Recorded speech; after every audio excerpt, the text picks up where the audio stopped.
Good morning. Today we want to talk about stability versus prime moving.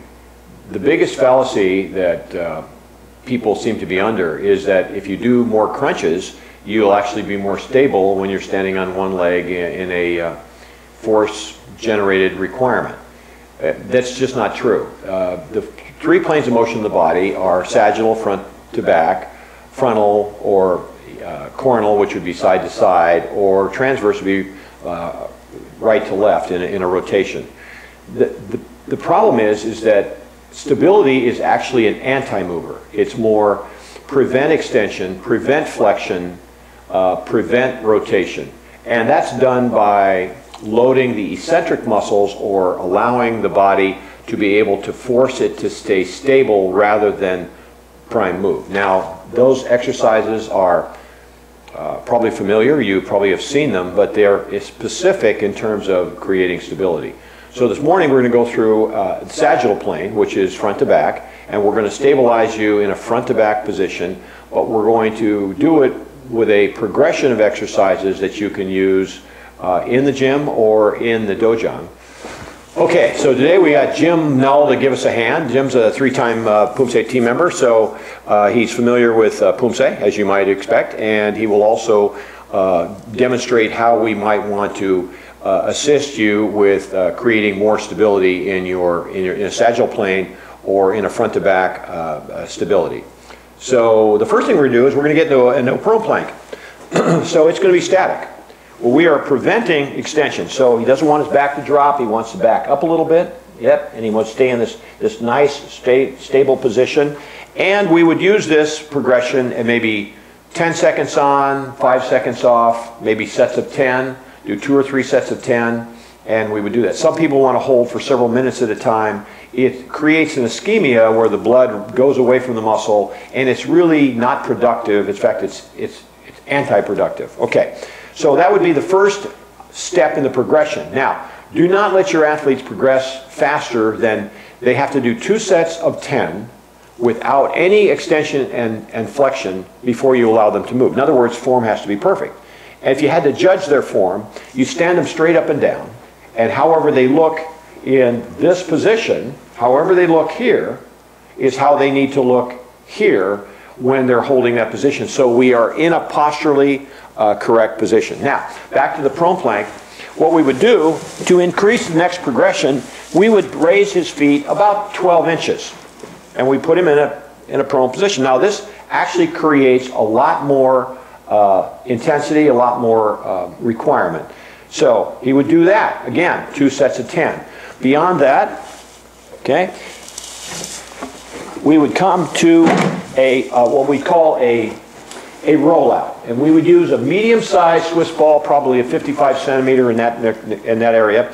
And what we would do is put his forearms on the ball, and the way you know that he's in the right position is that there's kind of like a box here where you can kind of see this little box area because it's very square. And he's merely going to roll out, holding this position without extending, and then come back. Again, this would be a tempo of maybe 2-1-2, 2 seconds out, 1 second hold, 2 second retract. Now, to create more intensity here, he would do 2 sets. The next 2 sets he would do would be more of a rollout and then create maybe 5 seconds of movement. So he'll go out to the point where he's on his elbows, holding this position, and move the ball around a little bit, creating a requirement for his body to hold that extension without hold that progression without any extension. Again, and then he would roll back. When he can do 2 sets of 10 perfectly there, then we go to what we call the tall kneeling rollout. We'll go to, let me get a bigger ball for you. We'll go to this is about a 75 centimeter. He's in a complete tall position here where his body is upright, and he's just going to fall through the ball. Again, holding the body correct so that you don't get extension or flexion, and he's just going to roll through the ball and come back. Now, the next level would be go back to the middle ball, and he will get smaller, and we'll go this way.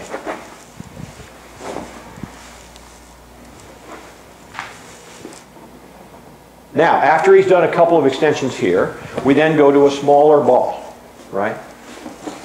So we've created intensity by bringing him closer to the floor and forcing him to get more parallel when he rolls out. Again, he starts in a tall kneeling position and then he just falls forward through the ball. Okay, now after that, we'll get that one done. We'll bring maybe a larger wheel and we'll put him in this position. Now, if you recall, when we did the first rollout, we created this little box. We'll put the wheel out a little further. And we want this same position here, like a little box would fit. And then he's just going to roll forward, preventing extension and not flexing too much at the top. And out he goes. He'll do this for 2 sets of 10 without any kind of weird movement or extension. Then he'll go to a small roller, which is much harder.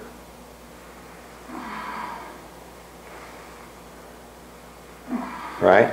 Okay. Once he's done 2 sets of 10 on the small roller, we'll take him what we call the valve slides. Well, they are called valve slides.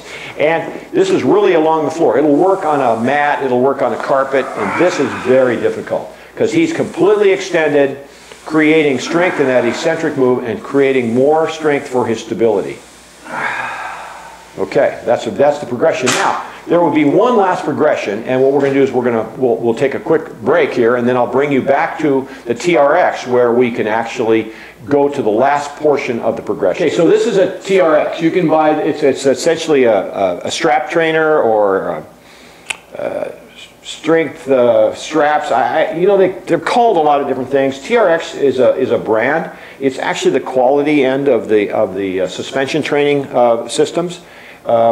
It has attachments you can do to a ceiling, you can do it off a wall, you can do it off a doorway. So they're very handy, but it is quite, the requirement is quite severe. So my arms are in a completely lengthened position, and I'm just going to fall through the strap.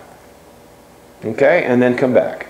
You can hold out for a second at the end if you like. If you're really studly, you can do that. But it's about eccentric strength. So controlling it on the way out. Now, what we'll do is we're going to adjust the strap to where it's further out so that we can get more parallel to the floor, and the same thing will apply. And this would be the next progression.